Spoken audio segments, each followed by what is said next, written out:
নির্বাচনের আগেই এই ব্যবসায়িক নেক্সাস, যে মিডিয়া মাফিয়া এবং যে প্রশাসন যেভাবে তারেক জিয়াকে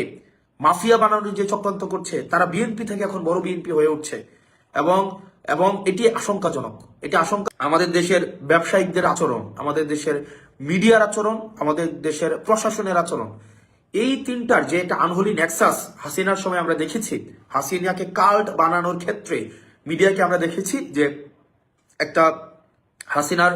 যে সেবাদাস হতে মিডিয়া ইচ্ছাকৃতভাবে অনিচ্ছাকৃতভাবে তৈলমর্ধনের মধ্য দিয়ে আমরা দেখেছি হাসিনাকে কাল্ট বানিয়েছে। একই সাথে সাথে আমরা ব্যবসায়িক কমিউনিটিকে দেখেছি যে কিভাবে হচ্ছে হাসিনাকে বারবার আমরা, যেমন আপনি দেখবেন যে সমকালের আবুল কালাম আজাদ, একে আজাদ নামে পরিচিত, চ্যানেল 24-এর, আমরা দেখেছি 2 আগস্ট উনি বলেছেন হাসিনার সরকার বারবার দরকার এবং আমরা আপনার হাতকে শক্তিশালী করব। এবং আজকে গতকাল আমরা দেখলাম যে জনাব তারেক জিয়ার সাথে ব্যবসায়ীদের যাদের হচ্ছে হ্যান্ডশেক হয়েছে, খুবই একটা হচ্ছে উষ্ণ অভ্যর্থনা তারেক জিয়াকে যেই ব্যবসায়ীরা দিয়েছেন, এই ব্যবসায়ীদের পরিচালিত মিডিয়াগুলাই গত 1.5 দশকের বেশি সময়ে আপনার তারেক জিয়ার যে নেতাকর্মীরা দেশে গুম হয়েছে, খুন হয়েছে, নির্যাতিত হয়েছে, নিপীড়িত হয়েছে, তাদের বৈধতা উৎপাদন করেছে এই ব্যবসায়ীদের পরিচালিত মিডিয়ার দ্বারা। কি আইরনি, ভাগ্যের কি নির্মম পরিহাস। আজকে জনাব তারেক জিয়া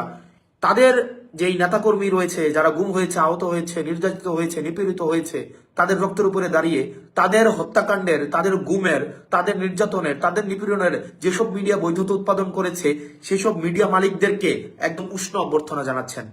আসলে আমরা বিএনপিকে এই জায়গায় আপনি দেখবেন যে বিএনপির আমি আমার এলাকার কথাই বলতে পারি যে যারা গত 1.5 দশকের বেশি সময় ধরে যারা রাস্তায় শ্রম দিয়েছে, ঘাম দিয়েছে, রাস্তায় হচ্ছে হরতাল সফল করার জন্য রাস্তায় নেমে এসছে, তাদেরকে আমরা দেখেছি এখন কিভাবে হচ্ছে অপাঙ্ক্তেয় ঘোষণা করা হয়েছে, তাদেরকে কিভাবে হচ্ছে বিএনপি থেকে মাইনাস করা হচ্ছে। অথচ আমরা দেখছি 5 আগস্টের পরবর্তী সময়ে যারা বিএনপিকে একটা রাজনৈতিক দল হিসেবে বিবেচনা করেছে, বিএনপিকে যারা হত্যাযোগ্য করে তুলেছে, যেসব মিডিয়া বিএনপিকে আগুন সন্ত্রাস হিসেবে বিবেচনা করেছে, সময় টেলিভিশন এবং 71 টেলিভিশনের মতো টেলিভিশনের মালিকদেরকে আমরা যখন দেখি জনাব তারেক যে উষ্ণ অভ্যর্থনা দিচ্ছেন, সেটি আসলে আমি কিভাবে নেই সেটা মুখ্য না। বিএনপির নেতাকর্মীরা যারা দীর্ঘ 1.5 দশকের বেশি সময় ধরে যারা এই গণতন্ত্রের জন্য লড়াই সংগ্রাম করেছে, তারা কিভাবে নেয় আসলে সেটি প্রশ্নবিদ্ধ। এবং আমরা দেখতে পাচ্ছি এবং নির্বাচনের আগেই এই ব্যবসায়িক নেক্সাস, যে মিডিয়া মাফিয়া এবং যে প্রশাসন যেভাবে তারেক জিয়াকে মাফিয়া বানানোর যে চক্রান্ত করছে, তারা বিএনপি থেকে এখন বড় বিএনপি হয়ে উঠছে এবং এবং এটি আশঙ্কাজনক এবং এভাবেই হচ্ছে একটা ফেসিস্ট উৎপাদন হয়। এভাবেই হচ্ছে যখন সবাই এই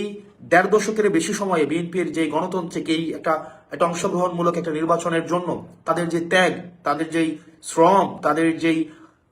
বিএনপির একজনের নেতাকর্মী বাদ নাই যে যাদের বিরুদ্ধে মামলা হয়নি, কেউ ঘরে ঘুমাইতে পারে নাই, এরকম অনেকে আছে যারা ঘরে ঘুমাইতে পারে নাই। অথচ আজকে আমরা দেখতে পাচ্ছি ওইসব ব্যবসায়ীরা, ওইসব মিডিয়ারা এবং ওইসব প্রশাসনই হচ্ছে বিএনপির সবচেয়ে কাছের, বিএনপি থেকে আরো বড় বিএনপি হয়ে উঠছে, যেগুলো আসলে আমাদেরকে আশাহত করে। এবং পরবর্তী বাংলাদেশটা আসলে কোন দিকে যেতে পারে এবং পরবর্তী বাংলাদেশটা রূপরেখাটা কেমন হতে পারে, এবং যেই মিডিয়া, ব্যবসায়ী এবং প্রশাসনের যে আনহোলি নেক্সাসে, আমরা চাইবো না যে জনাব তারেক জিয়া সাহেব এই